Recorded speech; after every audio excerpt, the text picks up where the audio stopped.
ये पूरा इंसिडेंट है 25 तारीख को उरन की जो डिसीज लड़की है उसकी मिसिंग की कंप्लेंट उसके फादर द्वारा उरन पुलिस स्टेशन में रजिस्टर हुई।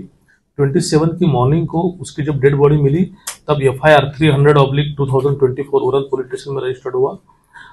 BNS सेक्शन 103/1 जिसमें अभी एट्रोसिटी का सेक्शन ऐड हो चुका है। जब टेक्निकल एनालिसिस कुछ टीम बनाई गई इसमें हमारे पुलिस आयुक्त श्री आरंभे सर के इंस्ट्रक्शंस के बाद पुलिस स्टेशन की और क्राइम ब्रांच की, और जो सस्पेक्ट है वो बेंगलोर का रहने वाला है ऐसा जब हमें पता चला तब बेंगलोर में बेंगलोर में और गुलबर्गा में कर्नाटक स्टेट में और महाराष्ट्र में लोकल एरिया में भी कुछ टीम डिप्लॉय हुई, जिसके तहत टेक्निकल एनालिसिस और इन्फॉर्मेंट के बेसिस पे हमारे क्राइम ब्रांच के सेंट्रल रोड के PSI रेड्डी और उनकी टीम इन्होंने गुलबर्गा में से 29 को अर्ली मॉर्निंग इस एक्यूज्ड जिसका नाम है दाऊद बसुद्दीन शेख, रहने वाला बेंगलोर का है कर्नाटका का, इसको हमने वहां से हिरासत में लिया। आज उसे पनवेल के एट्रोसिटी कोर्ट में जब हाजिर किया गया उसे 7 तारीख तक की पुलिस कस्टडी इसमें दी गई है। एक्यूज के इंट्रोगेशन से समझ में आता है कि एक्यूज ये जान पहचान का था डिसीज के 2000 मतलब स्कूल में भी ये पढ़ने के लिए था, बाद में इसकी पढ़ाई छूट गई, लड़की ने आगे पढ़ाई शुरू की, फिर भी उसने उससे कॉन्टैक्ट बनाए रखने की कोशिश की, जिसके तहत बीच बीच में उसे मिलने आता था। उसने जब लड़की मना करती थी तो वो उसके धमकियां देता था। इस टाइप की जानकारी भी सामने आ रही है कि तुम्हारे कुछ फोटोज है मैं इसे वायरल कर दूंगा। अभी जब लड़की उसे 25 तारीख को 24 तारीख को पहले उसे मिली, फिर इसने 25 तारीख को बुलाया जिस दिन की घटना है, उस दिन वो जाने के लिए जब राजी नहीं थी तो ये समझ में आ रहा है कि उसने कुछ फोटोज भी अपलोड किए थे उसके फेसबुक पे जो बाद में लड़की मिलने जाने के बाद डिसीज मिलने जाने के बाद उसने डिलीट कर दिए। इसकी इच्छा थी कि ये इसके साथ बेंगलोर चले, जिसके लिए लड़की राजी नहीं थी जाने के लिए। इनका कुछ झगड़ा जो स्पॉट है वहां पे हुआ और उस झगड़े के बाद इसने जो हत्या को अंजाम दिया गया है।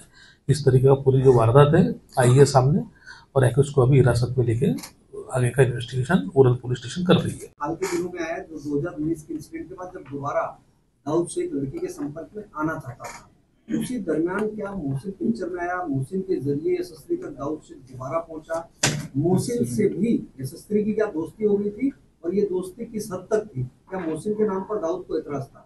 ऐसा कुछ भी अभी तक सामने आया नहीं है। मोहसिन दाऊद का दोस्त था जिसके मोबाइल से उसने इससे पहले डिसीज से कांटेक्ट किया है, जिसकी वजह से जब भी इनमें झगड़े होते थे एक दूसरे को ब्लॉक अनब्लॉक करते थे उस दौरान मोहसिन के थ्रू भी बात होती थी।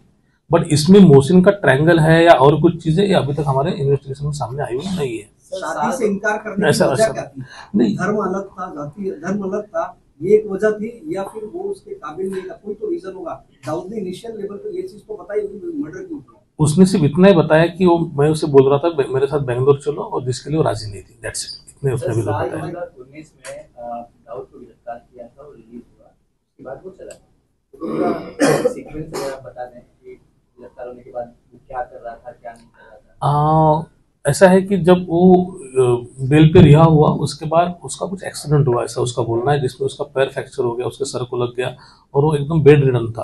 फिर उसका कम्युनिकेशन भी उसके साथ था नहीं बीच में, बट जब उसे थोड़ा होश आया उसने फिर से अपना मोबाइल उसे मिला और उसका जो दोस्त है उसके माध्यम से उसका संपर्क हुआ तो उसके बाद फिर से उसने बात करने की कोशिश उस लड़की से की है, जिसके तहत वो बीच में 1-2 बार मिलने यहाँ पे आया है ऐसे उसने बोला है, जिसकी पुष्टि अभी तक हमने की नहीं है।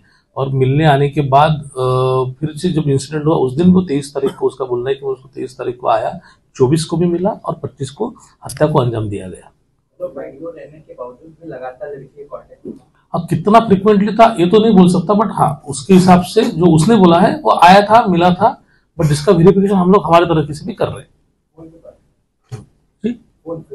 हाँ फोन पे तो बात तो उसकी चली रही थी, उसने बोला ये ऑलरेडी, वो तो हमने भी आपको बताया है।